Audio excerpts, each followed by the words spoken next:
Pourquoi faire passer les tuyaux dans les poutres n'est pas une bonne chose? Alors, on peut faire partie des petits tuyaux au niveau des poutres, mais ce que nous voyons ici est un peu très grave, parce que nous voyons que le tuyau occupe la majorité de la section de la poutre.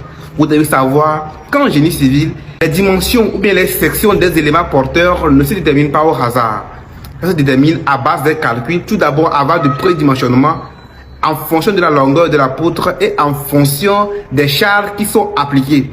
Et c'est en fonction des charges qui sont appliquées qu'on peut déterminer que notre poutre aura une base de 20 et une hauteur de 40 par exemple.